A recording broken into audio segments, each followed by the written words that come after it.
안녕하세요. 예수의 교회 온라인 예배 오신 여러분들을 주님의 이름으로 환영하고 축복합니다.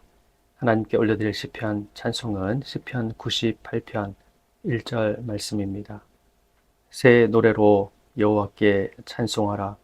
그는 기이한 일을 행하사 그의 오른손과 거룩한 팔로 자기를 위하여 구원을 베푸셨음이로다. 아멘. 오늘 하나님께서 우리에게 주시는 말씀은 로마서 7장 24절, 25절 말씀입니다. 오호라 나는 공고한 사람이로다. 이 사망의 몸에서 누가 나를 건져내랴. 우리 주 예수 그리스도로 말미암아 하나님께 감사하리로다.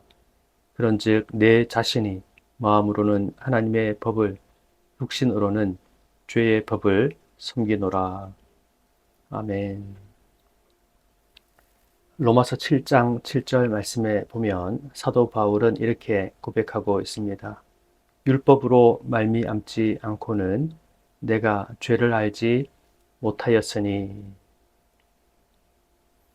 율법을 통해서 자신의 죄를 알게 되었다고 그는 고백하고 있습니다. 율법은 죄를 알게 합니다. 마치 거울과 같습니다. 아침에 거울을 보면 얼굴에 무엇이 묻었는지 알 수 있습니다. 그런데 거울이 얼굴을 깨끗하게 씻어주지는 못합니다. 거울은 더러운 것을 보여줄 뿐입니다. 율법도 마찬가지입니다. 하나님의 말씀은 내가 얼마나 부족한 사람인지, 문제 많은 인생인지를 보여줍니다. 거짓말 하지 말라, 미워하지 말라, 탐내지 말라, 사랑하라. 우리는 말씀을 읽으면 읽을수록 하나님의 거룩하심과 우리의 죄를 발견하게 됩니다. 그러나 율법을 많이 안다고 해서 죄가 없어지는 것은 결코 아니라는 사실입니다. 성경을 많이 읽고 연구한다고 공부한다고 해서 자동적으로 거룩해지는 것도 아닙니다. 율법은 죄를 진단하지만 죄를 치료하는 능력은 없습니다. 이것이 매우 중요합니다. 죄를 아는 것과 죄에서 해방되는 것은 다른 문제라는 사실입니다. 죄는 하나님의 선한 말씀까지 이용하여서 우리를 넘어뜨리기도 합니다. 로마서 7장 11절에 보면 죄가 기회를 타서 계명으로 말미암아 나를 속이고 그것으로 나를 죽였는지라. 여기서 아주 중요한 사실을 우리는 발견하게 됩니다. 문제는 율법이 아닙니다. 문제는 죄라는 사실입니다. 하나님의 계명은 선합니다. 그러나 죄가 그 선한 계명을 이용합니다. 우리의 마음속에는 아주 이상한 것이 있습니다. 하지 말라고 하면 더 하고 싶어 하고 절대로 열어보지 마세요. 그러면 오히려 열어보고 싶어집니다. 먹지 마세요. 그러면 더 먹고 싶어지고 이것이 바로 인간의 악한 마음이라는 사실입니다. 죄는 하나님의 말씀을 이용하여서 인간의 욕망을 자극합니다. 창세기 3장을 보면 하나님께서 선악을 알게 하는 나무의 열매를 먹지 말라고 명령하셨습니다. 그런데 뱀이 하와에게 접근하여서 이렇게 이야기합니다. 하나님이 참으로 너희에게 동산나무의 열매를 먹지 말라고 하시더냐. 그리고는 하와의 마음속에 의심을 심어줍니다. 결국 하와는 그 나무를 보고 갖고 싶어 했고 또 먹고 말았습니다. 문제는 하나님의 말씀이 아니라 죄가 인간의 마음을 흔들어 버린다는 사실입니다. 오늘날에도 똑같습니다.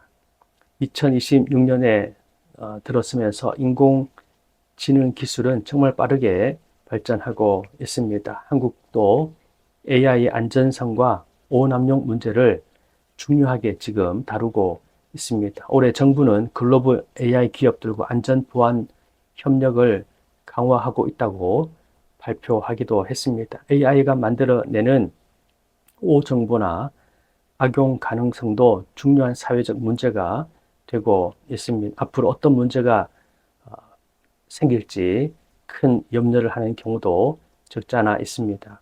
기술이 발전할수록 우리에게 필요한 것은 단순히 더 좋은 기술만이 아닙니다. 그 기술을 사용하는 인간의 마음이 중요합니다. 칼은 사람을 살리는 수술 도구가 될 수도 있고 사람을 해치는 도구가 될 수 있다는 것을 우리는 잘 알고 있습니다. 기술도 마찬가지입니다. 문제는 도구만이 아니라 그 도구를 사용하는 인간의 마음입니다. 죄인이 인간이 만들어내는 것들 뒤에는 악이 숨겨져 있다는 것을 결코 간과해서는 안 되는 것입니다. 그래서 성경은 끊임없이 우리의 마음을 다룹니다. 오늘 우리에게 필요한 것은 새로운 정보만이 아니라 새로운 기술만이 아니라 새로운 마음이 필요합니다.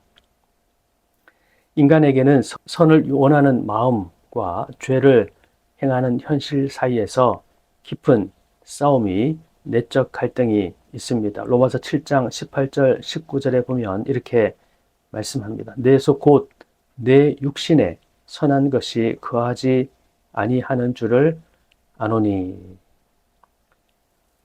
내 속에 선한 것이 거하지 아니한다는 사실을 말씀하고 있고, 이어서 내가 원하는 바 선은 행하지 아니하고 도리어 원하지 아니한 바 악을 행하는도다. 여러분, 이것이 바로 인간의 실조입니다. 이렇게 살면 안 되는데 알고 있습니다. 화를 내면 안 되는데 그런데 화를 냅니다. 용서해야 하는데 용서하지 못합니다. 기도해야 하는데 기도하지 않습니다. 말씀을 읽어야 하는데 휴대폰만 봅니다. 사랑해야 하는데 미워합니다.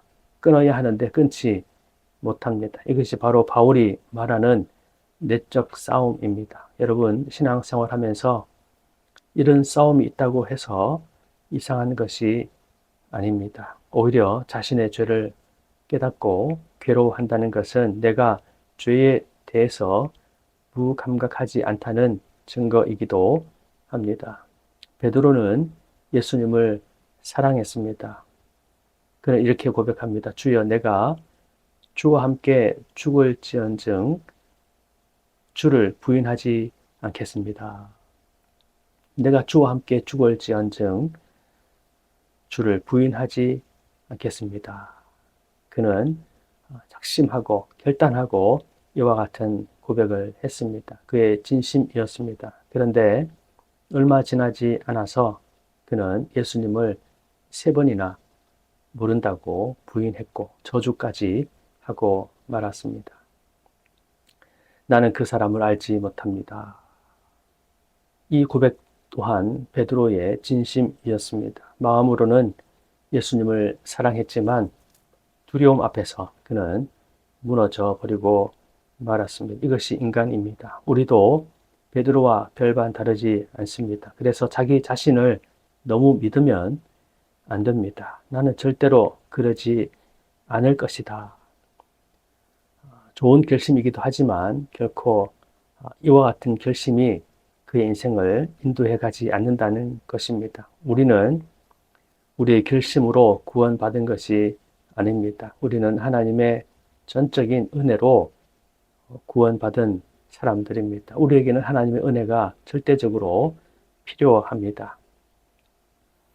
우리 인생의 절망 앞에 유일한 답이 있다면 바로 예수 그리스도입니다. 로마서 7장에서 말씀하시고자 하는 메시지 핵심 구절은 바로 오늘 본문의 말씀입니다. 사도 바울은 이렇게 외치고 있습니다. 오호라, 나는 공고한 사람이로다.